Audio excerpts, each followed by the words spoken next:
Hello everyone. आज हम लोग स्टार्ट करेंगे एनसीईआरटी का एक्सरसाइज 12.3।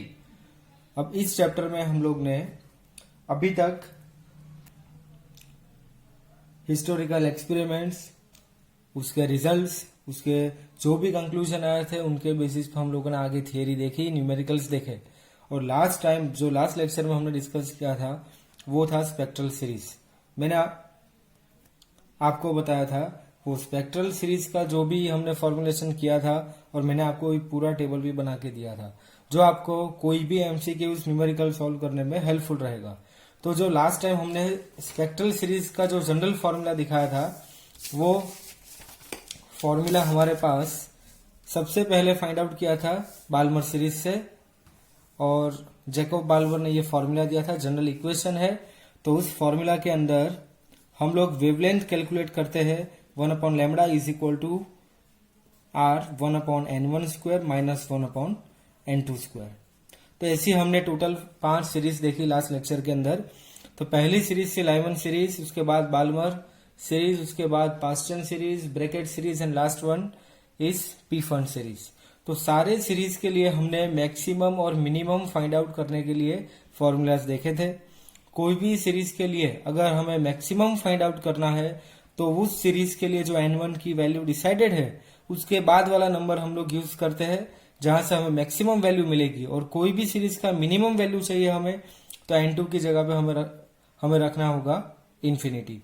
तो यहां से हमें कोई भी सीरीज के लिए वेवलेंथ, मैक्सिमम वेवलेंथ और मिनिमम वेवलेंथ कैलकुलेट कर सकते हैं। इसी के बेस पे हमने एनसीईआरटी में एक एग्जाम्पल भी दिया है, एक एक्सरसाइज का सम है 12.3। तो आज हम लोग इस लेक्चर में ये एक्सरसाइज का 12.3 न्यूमेरिकल स्टार्ट करेंगे।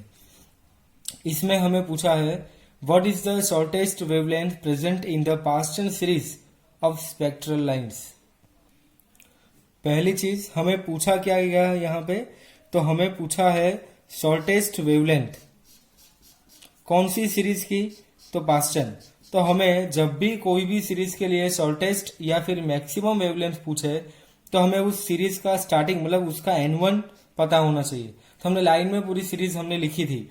जब भी पास्टन सीरीज आएगा तो उसके लिए n1 की वैल्यू होगी 3, और हमें पूछा है शॉर्टेस्ट वेवलेंथ।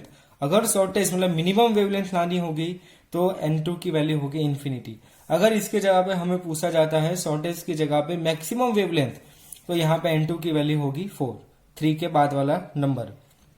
तो हमारे पास ये तो जनरल फॉर्मूला है ही, 1/λ is equal to r 1/n1 square minus 1/n2 square, जहां पे r होगा रीडबर्ग कांस्टेंट, उसकी भी वैल्यू हमें पता है 1.0973700 इंटू 10⁻⁷ मीटर इनवर्स। तो r की वैल्यू हमें पता है, पास्टन सीरीज का नाम हमें पता है, तो n1 की वैल्यू हमें पता है यहाँ पे 3, और शॉर्टेस्ट वेवलेंथ लानी है इसलिए n2 की वैल्यू हम लोग लेंगे इन्फिनिटी। तो यहाँ पे 1/λ minimum is equal to r 1/3 square minus 1/इन्फिनिटी स्क्वायर, और लैम्बडा मिनिमम की वैल्यू हो जाएगी यहाँ पे 1/3 स्क्वायर मतलब 1/9, और ये 1/इन्फिनिटी हो जाएगा 0। तो लैम्बडा मिनिमम की वैल्यू हो जाएगी 9/r। r की वैल्यू यहाँ पे सब्स्टिट्यूट की हमने, और फाइनल आंसर हमें मिला 820.4 नैनोमीटर। तो ये फाइनल आंसर आ गया। तो ऐसे न्यूमेरिकल्स हमें एमसीक्यूज में भी आ सकते हैं। आपको ध्यान क्या रखना है ऐसे न्यूमेरिकल्स में, कौन सी सीरीज पूछी है, कौन सी सीरीज के लिए कैलकुलेशन करना है, और कौन सी वेवलेंथ पूछी है, शॉर्टेस्ट या फिर मैक्सिमम हाईएस्ट, जो भी होगा आपको यहाँ से ये 3 चीजें पता होगी, आप इजीली यही फॉर्मूला से कैलकुलेशन हो जाएगा आपका। अब इससे पहले हमने लेक्चर में काइनेटिक एनर्जी, पोटेंशियल एनर्जी और टोटल एनर्जी का भी एक कैलकुलेशन किया था। तो उसी के बेस पे एक और एक्सरसाइज में हमें न्यूमेरिकल दिया है 12.5।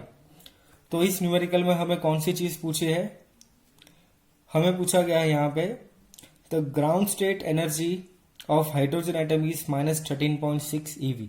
ग्राउंड स्टेट में एनर्जी कितनी है हाइड्रोजन एटम के लिए, तो ग्राउंड स्टेट में इलेक्ट्रॉन की एनर्जी होती है -13.6 eV। What are the kinetic and potential energies of the electron in this state.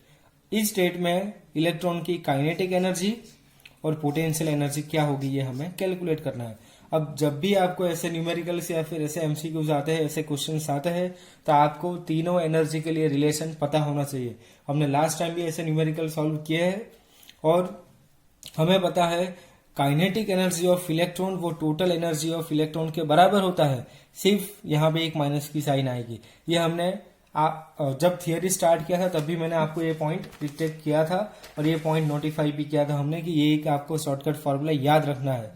Kinetic energy of electron is equal to minus of total energy of electron. तो ये तो एक हमारे पास formula है। और इसी काइनेटिक एनर्जी का पोटेंशियल एनर्जी के साथ क्या रिलेशन होता है, तो potential energy of electron is equal to minus of 2 times kinetic energy of electron. ये दोनों फॉर्मूला हमने ऑलरेडी आगे थियरी में डिस्कस किए हैं। तो अभी हमारे पास इस क्वेश्चन में दिया है total energy -13.6 eV ground state में। हमें फाइंड आउट करना है काइनेटिक एनर्जी। तो डायरेक्टली यहाँ पे रिलेशन यूज करेंगे हम लोग, kinetic energy of electron is equal to minus of total energy. और टोटल एनर्जी हमें दिया है -13.6, ऑलरेडी यहाँ पे आगे माइनस की साइन है तो ये माइनस माइनस हो गया प्लस। तो काइनेटिक एनर्जी का डायरेक्टली आंसर मिल गया हमें 13.6 eV। अब इसी काइनेटिक एनर्जी का यूज करके हम लोग फाइंड आउट करेंगे पोटेंशियल एनर्जी। तो पोटेंशियल एनर्जी का क्या रिलेशन होता है यहाँ पे, तो potential energy of electron is equal to होता है minus of 2 times kinetic energy. तो यहाँ पे -2 टाइम्स और काइनेटिक एनर्जी है हमारे पास 13.6, तो -2 टाइम्स 13.6 मतलब पोटेंशियल एनर्जी हो गई -27.2 eV। तो यहाँ से ये 12.5 एक्सरसाइज का न्यूमेरिकल खत्म होता है। और इसी कंसेप्ट के साथ हम लोगों ने और एक एग्जाम्पल भी दिया था आगे, आई थिंक वो एग्जाम्पल था 12.3, वो भी हमने सॉल्व किया है। तो अभी जितने भी टॉपिक हमने कवर किए वो सारे टॉपिक के न्यूमेरिकल्स यहाँ पे खत्म हो गए। अभी नेक्स्ट हम लोग दूसरी थियरी स्टार्ट करेंगे इसके बाद वाले लेक्चर में। तो इस लेक्चर में हमने 2 एक्सरसाइज के सम कंप्लीट किए, 12.3 एंड 12.5। Thank you.